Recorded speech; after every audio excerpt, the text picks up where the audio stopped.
ปลาเค็งบ่อย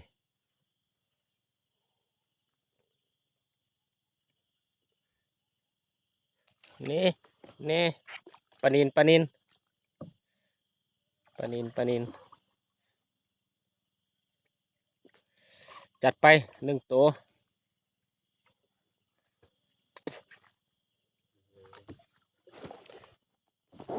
วิถีชีวิตชาวบ้านอันนี้ทำมาหากินแบบสุจริต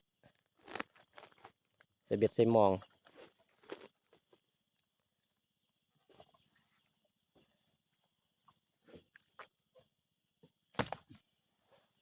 ปลานิลตัวบักใหญ่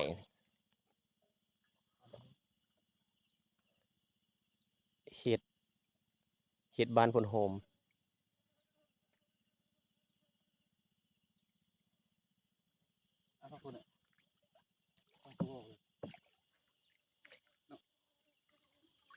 ไอ้นี่ไอ้ป้าเนี่ย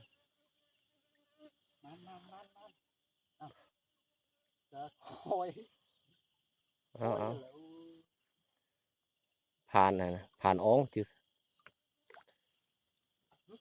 ต้นละตัวปะอีน่ะจัดไป1 ตอนเอามาลุ้นตอนที่3อันนี้ตอนที่2ตอนที่3นะจะได้หรือไม่ได้ดูนำกัน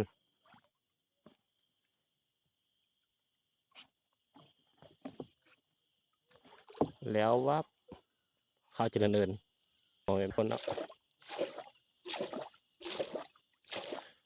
ได้แต่มองได้แต่มอง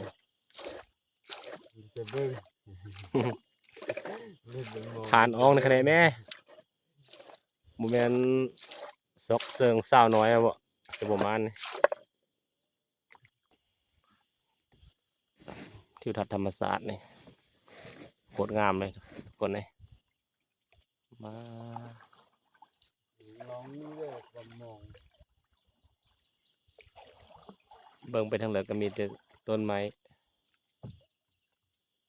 มันพวงลองลุ้นเล็กน้อย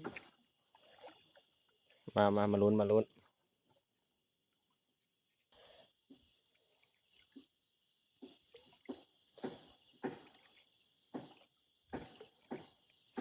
บ่ได้เนาะต้นหงส์มันนี่เนาะเด้แน่แน่ลุ้นตัวหนึงลุ้นตัวหนึง ต้องถูกเด็ดไอ้เนามัน เนาพอดีงามประมาณ ยิงยิงใต้นะ ไต่ไวเนาะ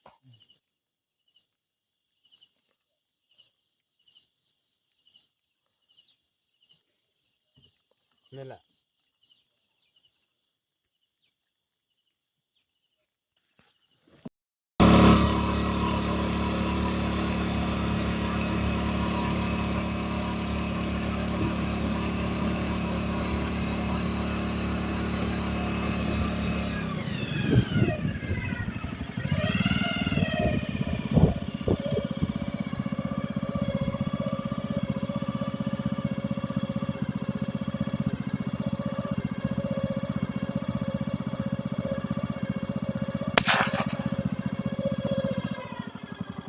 โย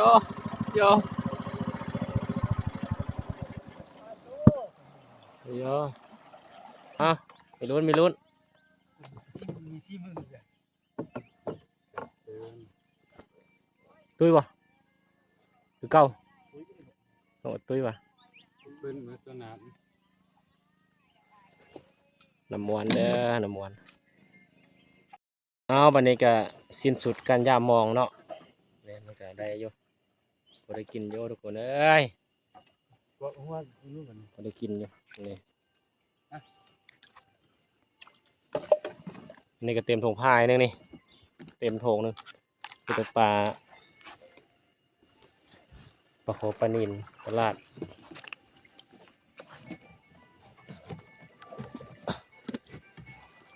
เต็มแกะแล้วคุยเต็มแกะ นะ เต็มเปียก เก็บห้างเลยเก็บ โหลน เอามาดิกลับบ้านเด้อทุกคนเด้อวันนี้เด้อกลับบ้านเอาคลิปนี้ก็จบเพียงเท่านี้เด้อ